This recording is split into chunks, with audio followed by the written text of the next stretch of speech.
two things I've been working on really since the last video, and one has led on to the other, put it that way. And the major difference looking at the layout is Bath Road Depot is now starting to take shape, and so in the foreground there'll be the 3-road servicing shed, and at the end turntable, and then behind is the main shed, or will be the main shed, 7-road main shed, and yeah, it's now given me somewhere to store my locos when they're not running. And the thought of sectioning up the track, so in DC of course you'd have to section it up and stop the remainder of the locos moving on a particular track if you wanted to take one away.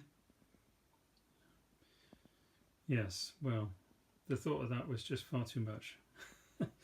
And the number of wires, the number of switches, and it drove me to seriously thinking about DCC, and in the end I decided to take the plunge. So Hornby Elite controller, and the other thing that I've been spending quite a bit of time on since the last video is putting chips in the locomotives. And a few of the locomotives, of course, are quite new ones, and the high-speed train set, that particular one there, that set of 7, it's a relatively new set, and so I was able to, it was ready for DCC, I was able to just pop the chips in there, no problem. But on other locomotives, like for instance the Lima HST set, which is in the depot at the moment there, I had to hardwire the chip in there, following the advice I found on quite a few videos on YouTube. Some of the locos have worked well, others not so well. One of the ones I've chipped is Evening Star. I had to hardwire that one, and that one's not running that well. I can't quite fathom out why. It could do with perhaps a good service, perhaps that could be the answer. In the foreground, Brocklebank line, that one I had to hardwire, and that one's been a real success story. That's running really well. And Duke of Gloucester behind her, again, that's run really well. I decided to take the plunge with the Dapol Westerns I've got. In the background there is Western Cavalier.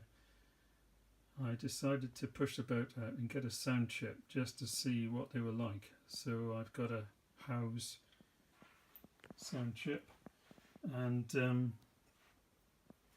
yeah, so okay, it's not bad, not cheap.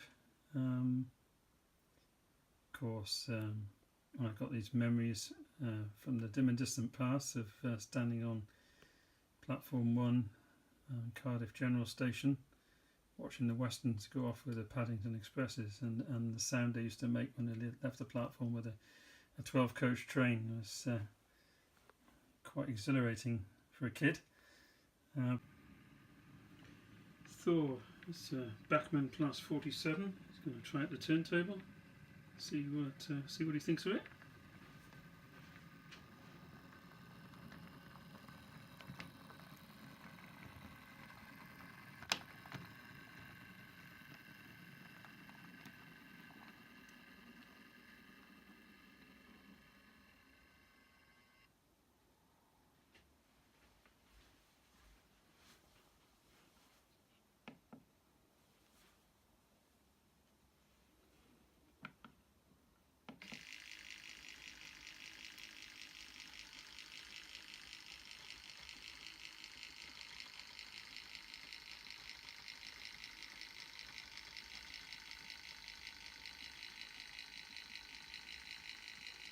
I've noticed that this turntable seems to be slightly noisy in one direction and a lot quieter in the other. Strange.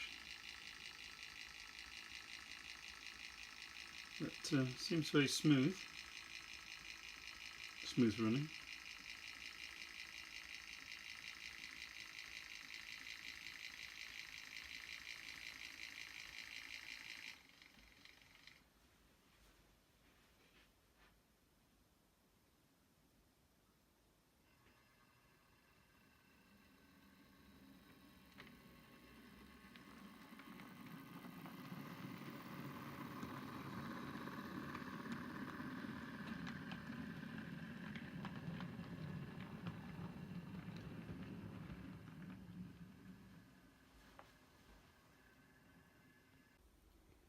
This turntable is a Elgyn turntable.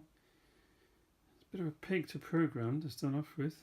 I managed to do it. I don't think I actually stuck to the instructions. Following the instructions, it didn't seem to work, but I managed to circumvent the problems by stumbling across a way of doing it. So you just press that go sec button and choose a track. So we'll go to 5, which is actually the other road that you can see in front of you.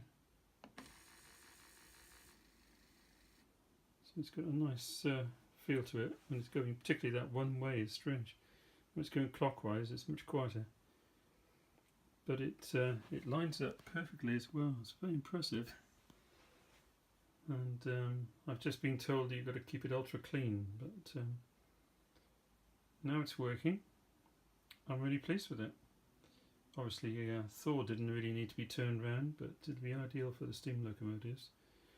But some of the diesels, I think I mentioned in an earlier video what I've done with Thor. I've got a coupling on one end, and the engine, the end that Bachmann put the driver in, I've not put a coupling on that, and I'll detail the buffer beam on that end.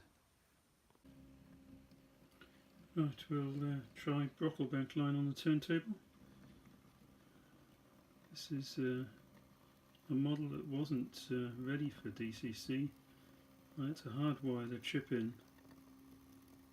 Wasn't a lot of room, but it's been quite a success story because you can see it's running amazingly well,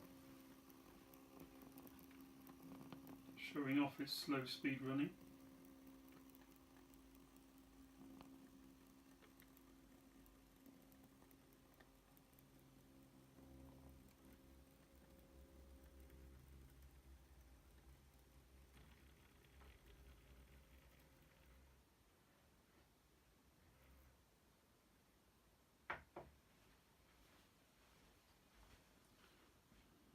Right, we'll move it to the next track.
We'll move Duke of Gloucester out of Bath Road to take out a rake of crimson and cream carriages from platform 4 that Temple needs.